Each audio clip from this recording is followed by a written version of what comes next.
नमस्कार, आप देख रहे हैं Z24 न्यूज़। मैं हूं आपके साथ ज़काउल्लाह अंसारी। आज हम बात करेंगे एक ऐसी चीज़ के बारे में जो लगभग के हर घर में इस्तेमाल होता होगा, वह है चीनी। देश के कई हिस्सों में चीनी महंगाई हुई है। पिछले कुछ दिनों में बाज़ार में चीनी की कीमतों में बड़ी बढ़ोतरी देखने को मिली है। मुंबई में खुदरा कीमत 40 रुपये से 65 रुपये हो गया है। वहीं बिहार में 40 रुपये से 70 रुपये किलो हो गया है। देश के कई हिस्सों में चीनी का दाम इस समय तेज़ी से बढ़ रहा है। आप खुद देखिए किस तरह से पिछले 20 दिनों के अंदर चीनी का दाम बढ़ा है। आप ये वीडियो देख कर के खुद अंदाज़ा लगा सकते हैं। जिस चीनी के बिना सुबह की चाय अधूरी लगती है, वहीं चीनी अब आपकी जेब पर भारी पड़ने लगी है। देश में चीनी की कीमतों ने ऐसा उछाल लिया है कि सरकार की चिंता बढ़ गई है। खास बात यह है कि त्योहारों का सीजन सामने है, जब चीनी की मांग और तेजी से बढ़ने वाली है। चीनी की कीमतों में मार्च से ही लगातार बढ़ोतरी हो रही है, लेकिन पिछले सिर्फ 15 दिनों में इसकी कीमत करीब 17 रुपये प्रति किलो तक बढ़ गई है। इसका असर सिर्फ घर के किचन तक सीमित नहीं रहने वाला है। चाय, मिठाई, दूध, खीर, चॉकलेट, जूस और तमाम दूसरी चीजों की कीमतों पर इसका सीधा असर पड़ सकता है।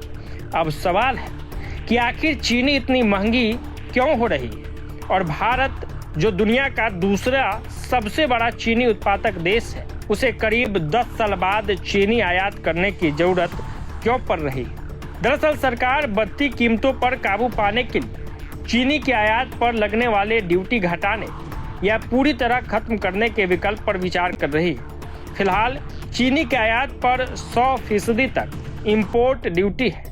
अगर इसे कम कर दिया जाता है या खत्म किया जाता है तो विदेशी बाजार से चीनी मंगाना आसान होगा और घरेलू बाजार में इसकी सप्लाई बढ़ाई जा सकेगी। बिजनेस स्टैंडर्ड्स की रिपोर्ट के मुताबिक सरकार जीरो ड्यूटी पर करीब 10 लाख टन कच्ची चीनी का आयात की अनुमति देने पर विचार कर सकती है। अगर ऐसा होता है तो भारत करीब 1 दशक बाद बड़े पैमाने पर कच्ची चीनी का आयात करेगा। इससे पहले 2016-17 में भारत ने चीनी की कमी जैसी स्थिति बनी क्यों? जानकारों के मुताबिक 2025-26 का चीनी सीजन उम्मीद के मुकाबले काफी टाइट रहा। चीनी का उत्पादन अनुमान से कम रहा, वहीं घरेलू खपत मजबूत बनी रही। इसके अलावा गन्ने के इस्तेमाल का एक हिस्सा एथेनॉल बनाने की तरफ डाइवर्ट हुआ। इसका सीधा असर चीनी के स्टॉक पर पड़ा और बाजार में उपलब्धता कम होती चली गई। यानी एक तरफ उत्पादन और स्टॉक पर दबाव बढ़ा तो दूसरी तरफ मांग बनी रही। इसी मांग और सप्लाई के बीच बने असंतुलन ने चीनी की कीमतों को ऊपर धकेल दिया।